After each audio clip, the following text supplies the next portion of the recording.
जब जब धरती पर पाखंड और अधर्म अपने चरम पर होता है, तब तब वो पूर्ण ब्रह्म परमेश्वर अपने रूप को करके सरल इस धरा पर अवश्य प्रकट होता है।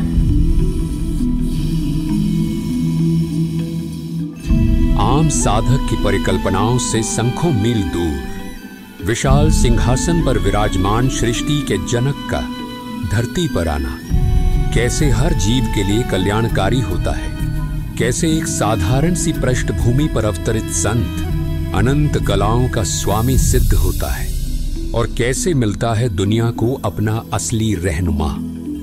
आज उस महापुरुष की असीम और अनंत लीलाओं को संक्षिप्त में पूरे सत्य के साथ आपके सामने रखने जा रहे हैं, क्योंकि उस महापुरुष का अवतरित होना महान भविष्यवक्ताओं की भविष्यवाणियों में और 600 वर्ष पूर्व सर्व सृष्टि के रचनहार द्वारा कबीर सागर की उन पवित्र वाणियों में दर्ज किया गया था, जिन वाणियों पर अब गौर करने का वक्त दस्तक दे रहा था।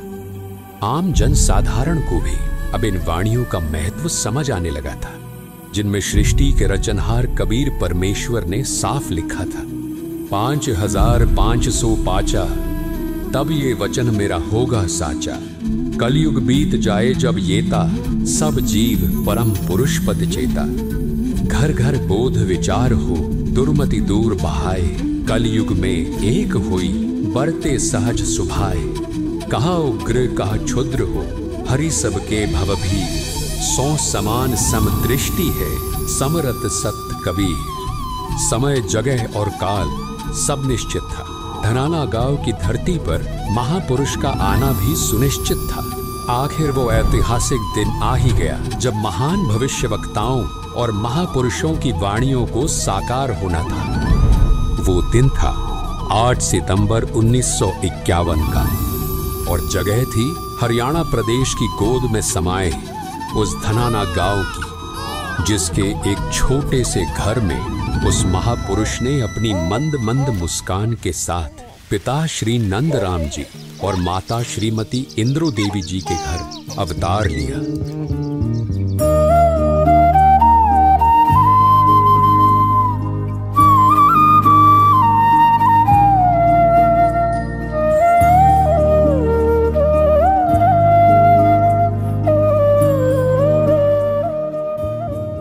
अब इस दिव्य बालक के अपना पवित्र उद्देश्य आरंभ करने का समय आ गया था, जो उद्देश्य था संपूर्ण मानवता को जात पात, ऊंच नीच, गरीबी और अंधविश्वास के घने अंधकार से मुक्त कर देना। इस महान उद्देश्य की पूर्ति हेतु ही इस नन्हे बालक का अवतरण हुआ था। कहते हैं जब सृष्टिकर्ता किसी खास काम का समय तय कर लेते हैं, तब या तो वो खुद ही नन्हा रूप धारण कर लेते हैं या आप में किसी विशेष कृपा पात्र संत को भेज देते। और इस बार वो कृपा पात्र संत थे संत रामपाल जी महाराज।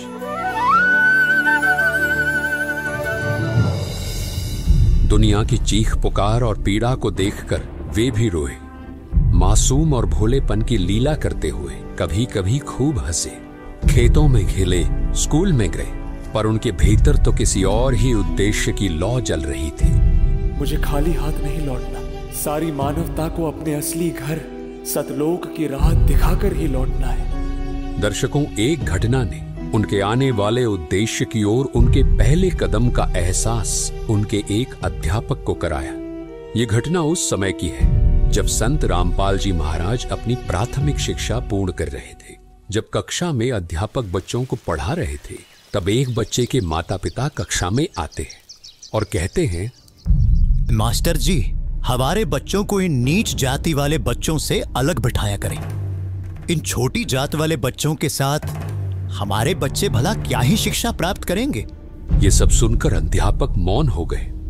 उनके पास कोई शब्द नहीं थे। इतने में संत रामपाल जी महाराज धीरे से मास्टर जी के पास आते हैं और बड़ी मासूमियत से कहते हैं, मास्टर जी, हम सब एक ही परमात्मा के तो बच्चे हैं और हम सबका शरीर भी एक ही मिट्टी से बना है, तो फिर ये जात पात का भेदभाव क्यों? 7-8 बरस के बच्चे के मुंह से निकली इतनी बड़ी बात सुनकर कक्षा में सन्नाटा छा गया। अध्यापक मुस्कुराए और बोले, ये बालक कोई साधारण बालक नहीं हो सकता। दर्शकों, जैसे जैसे समय आगे बढ़ रहा था, संत रामपाल जी महाराज भी सामाजिक ताने बाने को गहराई से परख रहे थे। संत रामपाल जी महाराज ने देखा कोई घर अनाज से लबालब है तो किसी के चूल्हे में कोयला तक नहीं।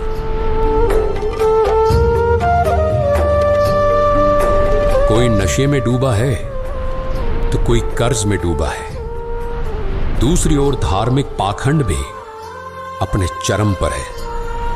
ये धर्म के ठेकेदार लोगों को बांट बांट कर सिर्फ अपनी थाली भर रहे हैं। जिसके कंधों पर मानव उत्थान का इतना बड़ा भार हो, वो भला ऐसी असमानताओं को कैसे सहे। इसलिए संत रामपाल जी महाराज ने ठान लिया था कि केवल धार्मिक पाखंड को ही नहीं, सभी सामाजिक असमानताओं को भी सही करना होगा।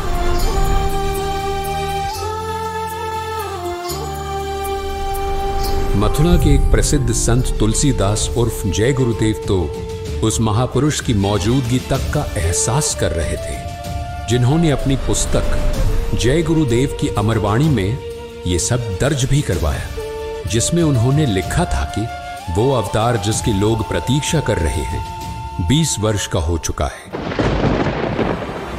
यदि उसका पता बता दूं तो लोग पीछे पड़ जाएंगे। मैं समय का इंतजार कर रहा हूं। बाबा जय गुरुदेव के मुख से निकली इन चंद पंक्तियों ने इस महापुरुष के जन्म लेने पर अपनी मोहर लगा दी थी।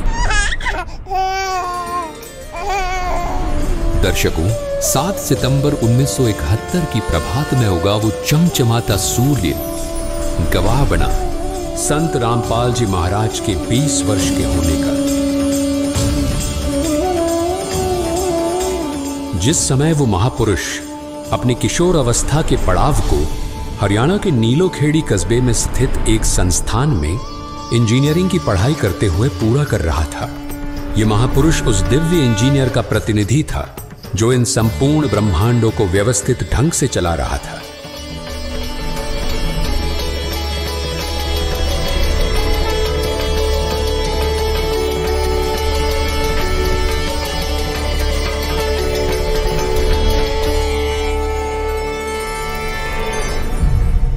जल्द ही संत रामपाल जी महाराज ने इंजीनियरिंग की पढ़ाई पूरी की और हरियाणा के सिंचाई विभाग में कार्यरत हो गए। लेकिन जिस कार्य के लिए जन्म लिया था वो भी शुरू करने का समय आ गया था।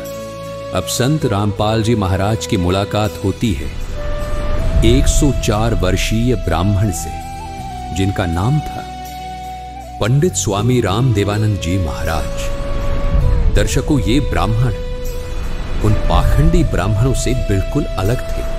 वो वासक थे कबीर साहिब के, यानी संत रामपाल जी महाराज के जीवन की सबसे अहम कड़ी थे स्वामी राम देवानंद जी महाराज।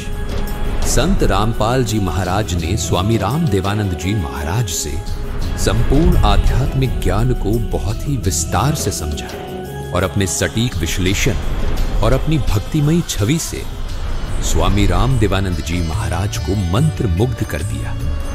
वो देखते ही देखते स्वामी राम देवानंद जी महाराज के सबसे प्रिय शिष्य बन गए। स्वामी राम देवानंद जी महाराज ने कहा, इंजीनियर साहब, अब मैं उस दिव्य कार्य को आपको सौंपता हूं जिसके लिए आप इस धरती पर आए हैं। मैं धन्य हूं जो आपके गुरु के रूप में आपने मुझे ये सेवा दी। इस तरह स्वामी राम देवानंद जी महाराज ने संत रामपाल जी महाराज को सत्संग और नाम दीक्षा देने का आदेश दिया। दर्शकों, यही वो समय था जब ज्ञान और अज्ञान का मुकाबला शस्त्रों से नहीं बल्कि शास्त्रों से होना था। दर्शकों, समय ने जैसे जैसे अपने कदम आगे बढ़ाए उससे कई अधिक तेजी से संत रामपाल जी महाराज अपने लोक कल्याण के पवित्र उद्देश्य में जुट गए थे। भविष्य से लेकर भूतकाल सब कुछ धीरे धीरे उजागर हो रहा था।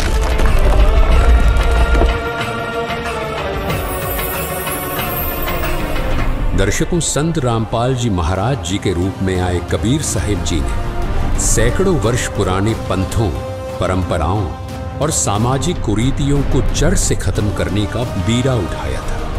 सामाजिक उत्थान को जिन जंजीरों ने जकड़ रखा था, उन जंजीरों को काटने का सबसे अचूक हथियार था संत रामपाल जी महाराज का तत्व ज्ञान। इस दौरान संघर्ष और यातनाओं ने भले ही अपना तांडव भी खूब दिखाया, लेकिन इस महान संत के जुनून और अपने उद्देश्य को कामयाब करने की चाहत ने हर पीड़ा और दर्द को धत्ता साबित कर दिया।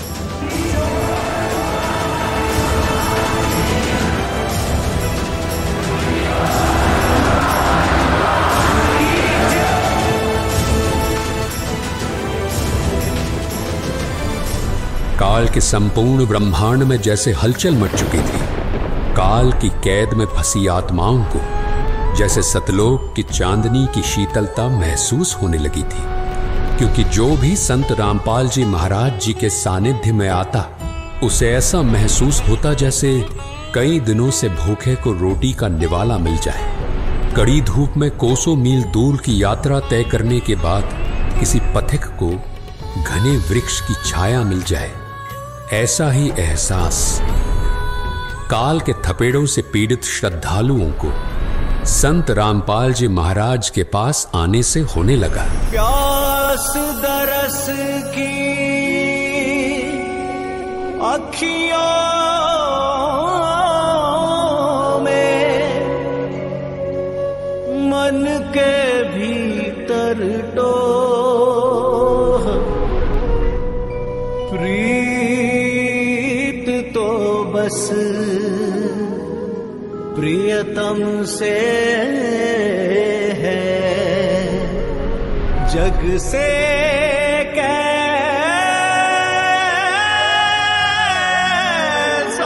वो।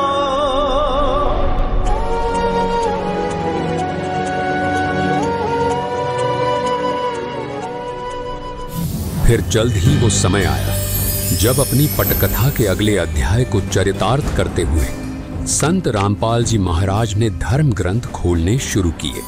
संत रामपाल जी महाराज ने प्रमाणों के साथ बताया कि पूर्ण परमात्मा एक है, वो हम सबका जनक है और वो कोई और नहीं, कबीर देव, कबीर साहिब जी है।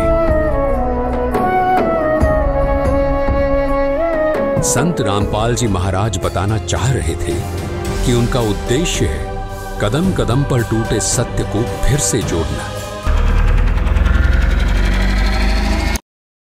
आस्था और विश्वास को एक बार फिर उस परमात्मा में लगाना जो इस भटके जीव का असली रहनुमा है। वहीं कबीर परमात्मा भी इंतजार कर रहे थे उस दिन का जब उन्हें स्वयं धरती पर आकर इस पवित्र मिशन की बागडोर को संभालना था।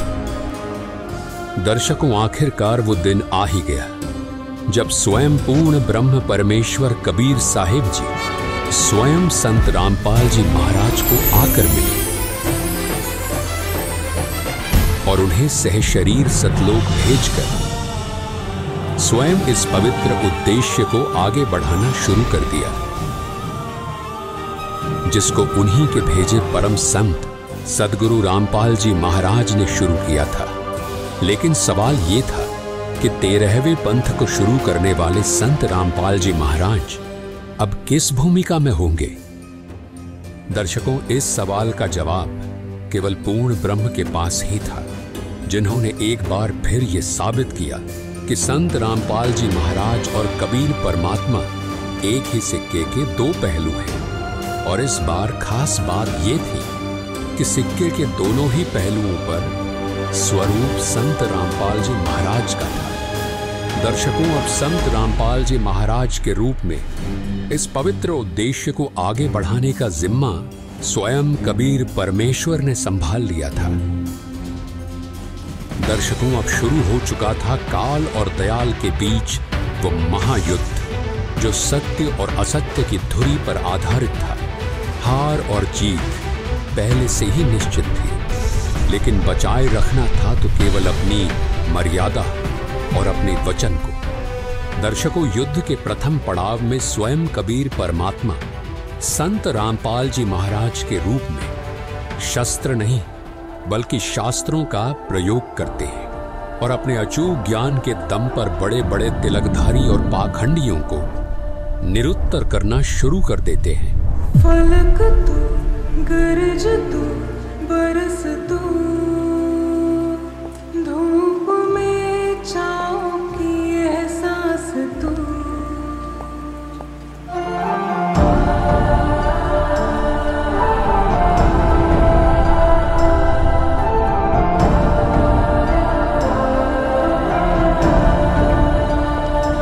जीत तू, जान तू, जहान तू, हो गई इतिहास का ताज तू।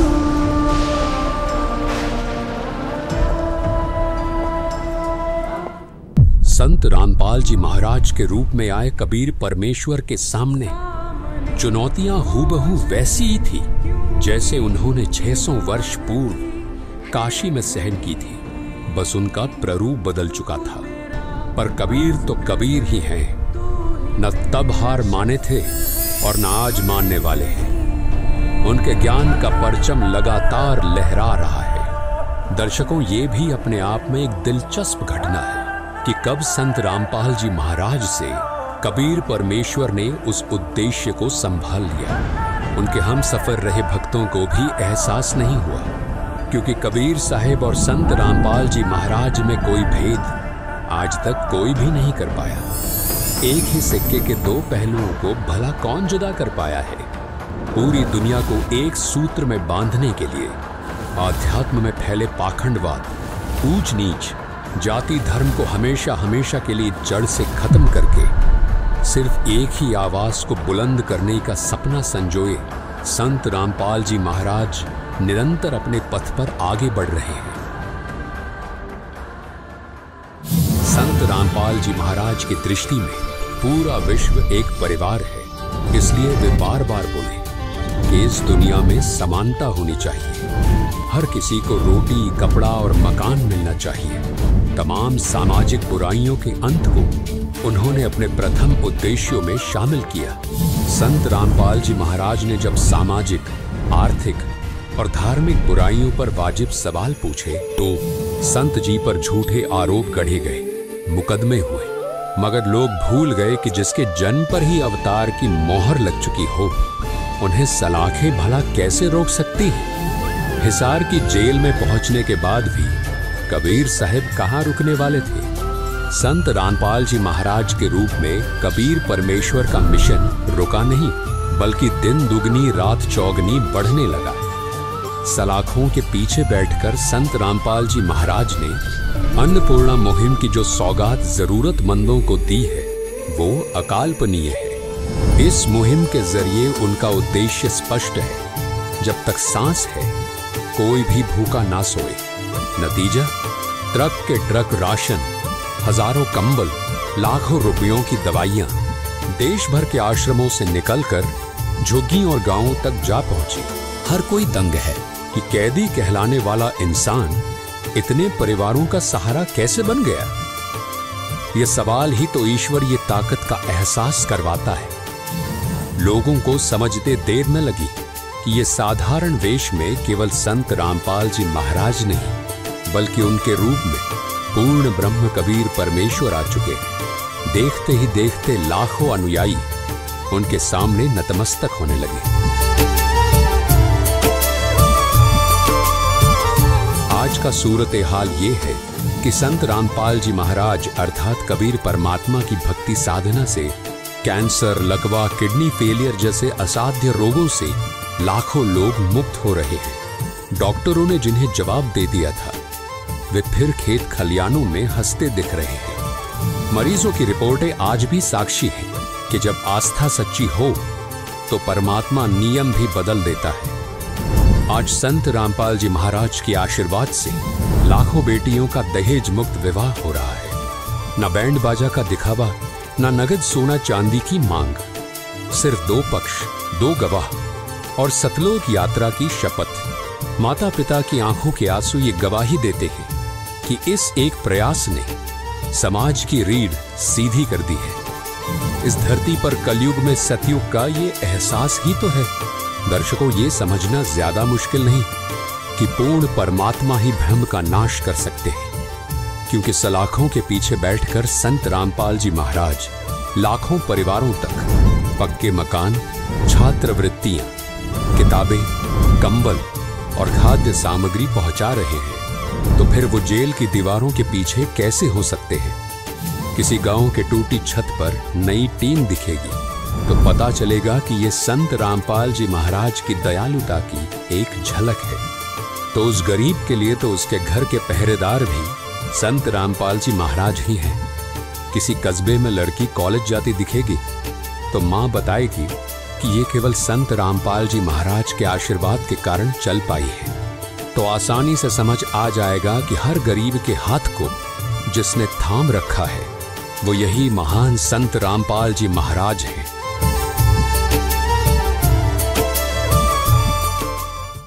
वेद गीता पुराण कहते हैं कि कलयुग की बिचली पीढ़ी में पूर्ण ब्रह्म कबीर परमेश्वर पूरी धरती को एक सूत्र में बांधने आएंगे। साधु संत सदियों से इन इशारों को पढ़ते रहे। वही इशारा संत रामपाल जी महाराज का जन्म बन गया। इसलिए जब वे कहते हैं कि मुझे परमात्मा ने भेजा है, तो ये दावा नहीं, उस पूर्ण ब्रह्म के वचनों का सार है। दर्शकों, आज संत रामपाल जी महाराज के सेवा भावना और विचारों से लाखों लोग नशा मुक्त हो रहे हैं। ऊंच नीच की बेड़ियां ढीली पड़ रही हैं। आज संत रामपाल जी महाराज के सत्संग धरती के कोने कोने तक पहुंच रहे हैं। आज संत रामपाल जी महाराज ने कबीर परमात्मा को परमात्मा साबित कर दिया है। जिन्हें आज तक केवल एक कवि, एक जुलाहा माना जाता रहा है, यानी खुद को साबित कर पाना भी इस कलयुग में कितना कठिन था। लेकिन कबीर साहिब तो हर मंजिल का सफर खुद ही तय करते हैं। कबीर परमात्मा ने अपनी महिमा को समेटे रखा। समंदर से भी ज्यादा गहरे उनके राज आज भी अपने सच को अपने में समेटे हुए सही समय का इंतजार कर रहे हैं। संत रामपाल जी महाराज ने अपने सत्संगों के माध्यम से दुनिया को बताना शुरू कर दिया कि मुझे कबीर परमेश्वर ने भेजा है। मैं तत्वदर्शी संत हूं। मुझे भूख, जाति, भेदभाव, रंग भेद, सामाजिक बुराइयों और मानवता के उद्धार के लिए उस पूर्ण ब्रह्म ने सबको अपने घर सतलोक ले जाने के लिए भेजा है। दर्शकों, अब एक संत और भगवान का ये जबरदस्त अभिनय किसको कितना समझ आता है, ये तो श्रद्धालुओं के अपने विवेक पर निर्भर करता है। लेकिन ये संपूर्ण सत्य है कि आज जो भी संत रामपाल जी महाराज के जीवन काल में देखा जा रहा है, वो सिर्फ परमेश्वर कबीर ही जी सकते हैं। तो दर्शकों, अब आपके दिल में जो हलचल उठी है उसे दबाइए मत। संत रामपाल जी महाराज के सत्संग सुनिए, अन्नपूर्णा मुहिम से जुड़िए और सेवा भावना की जो लौ आपके अंदर जलने का प्रयास कर रही है, उसे संत रामपाल जी महाराज के तत्व ज्ञान की मशाल का सहारा लेकर जलाइए। सेवा का हाथ थामिए। याद रखिए, जन्म तो सबका होता है, पर कुछ जन खुद में कारण बनकर उतरते हैं, और जिनका जन्म ही समाज उद्धार के लिए हुआ है, उनके साथ चलेंगे तो कारण अपनी मंजिल खुद पालेगा। जीव हमारी जाति है, मानव धर्म हमारा। हिंदू, मुस्लिम, सिख, ईसाई, धर्म नहीं कोई न्यारा। नानक नाम जहाज है,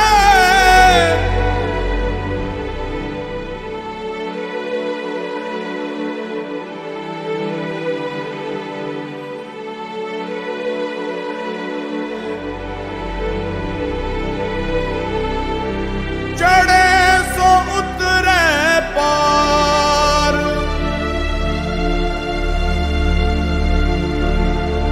जो शरदा कर सेव दे। आ जाओ मेरे बच्चों, यहाँ कभी सुखी नहीं हो सकते। अब भी समझ जाओ, अपने घर चलो, जहाँ कोई कष्ट नहीं, कोई दुख नहीं, कोई रोग नहीं, कोई शोक नहीं, किसी चीज का अभाव नहीं। गुर पार उतारण हार,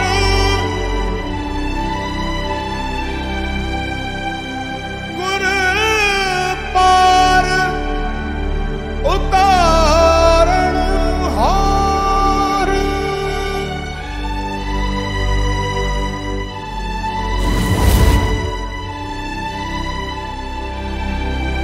गुर पार उतारण हार।